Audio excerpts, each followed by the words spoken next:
Hi everyone, my name is Anna and I'm a Visitor Experience Assistant here at Guelph Museums. I'm super excited to share this video series with you because it gives us a chance to look at some of the really cool artifacts that we have here in the collection. Today I'm in the basement of the Guelph Civic Museum in our main storage area. This is where we keep the majority of the artifacts that we have in our collection.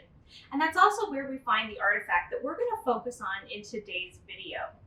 Now, in order to do a deep dive into the information behind the history of an artifact, it's a great idea to start with a few key questions. Now, there are lots of questions that you can ask about an artifact, but in this video series, we're going to just focus on 5.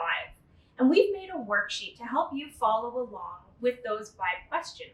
You can find the worksheet attached to this video or on our Museums Everywhere page on our website. The 5 questions are: what is it? Who made it? What is it made out of? When is it from? And why did the museum collect the artifact? Sometimes the answers might seem obvious. Sometimes the answers might be harder to find. And sometimes we just might not find the answer for sure at all. But the important part is to ask the questions, because as we search for the answers to those questions, we can find out a lot of really fascinating information about the artifact that we're taking a look at. Now, number 1, what is it? In order to figure that out, first we have to open it. So I'm going to very carefully open up this case, and you'll notice that I'm wearing purple gloves. These gloves are to protect delicate artifacts from the oils and acids on our fingertips that leave fingerprints. Now, once it's open, it's pretty easy to figure out what this artifact is because they still exist today. This is a globe. A globe is a round model of the planet Earth. They show different details like continents. So here we have North America, Europe, and Asia, and Africa here. They also show oceans, and they show countries. Some globes have more detail than others, and some might even be bumpy to show where mountains are.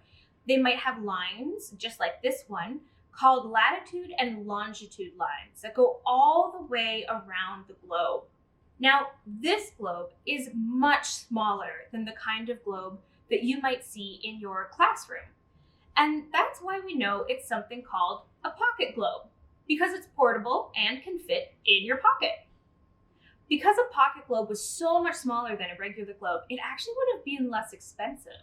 It also might have been used to teach children about geography, since it would be pretty easy for them to hold and examine. Now, number 2, who made it? Luckily for us, it actually says right on the globe who made it.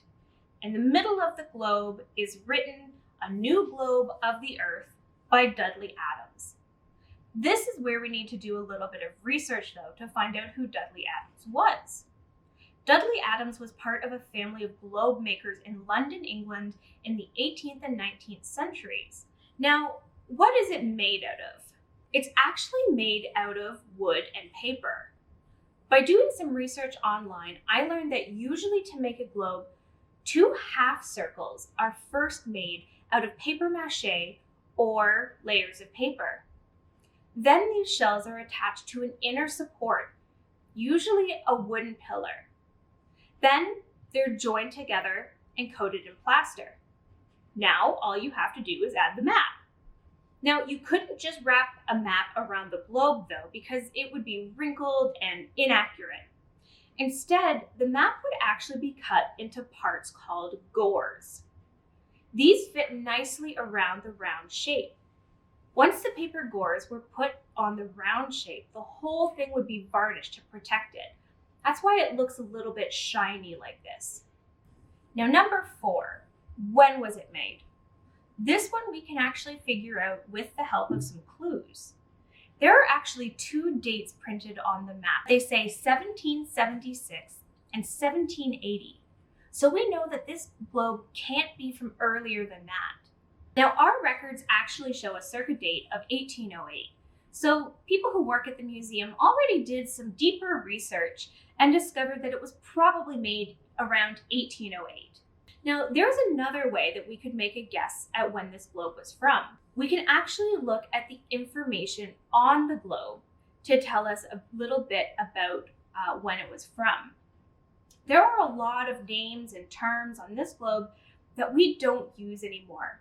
This also tells us that this globe was created during the Age of Discovery, the time period when Europeans were sailing around the world and claiming land they found as theirs. The problem is that Europeans weren't actually discovering these places. People already lived there. Different nations, cultures, and huge populations of people already lived in the places that Europeans were only learning about for the first time.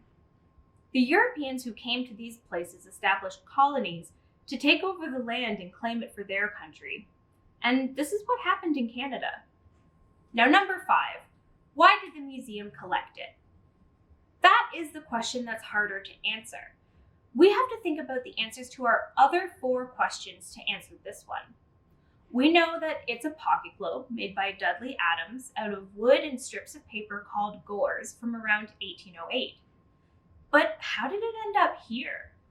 Our records show that it was donated to the museum by the Marsh family. The Marsh family came from England, right around here, in the early 1800s to settle in Guelph, all the way over here. And they brought this globe with them.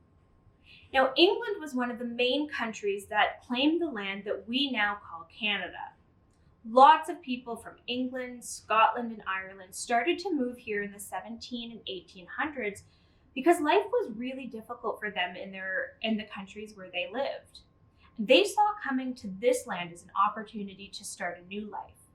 They packed up all their most important belongings and made the journey by boat across the Atlantic Ocean. And then they settled in towns like Guelph. But why would the Marsh family bring this globe? Remember, it was used to teach children, and it was also a fairly expensive item, so it was probably really important to the family. They wanted to be able to use it in their new home. And maybe it also helped them to remember their old home in England. This object helps us understand what it was like for early European settlers coming to new towns like Guelph to live. I think this artifact tells a really interesting story. And what we've covered here is just the beginning. There is so much more we can learn from it. Now, here's another activity you can try with a grown-up. Visit Google Earth, and we're going to put the link in the video description here. Now, click on the button that says Launch Earth. You'll see a modern version of a globe.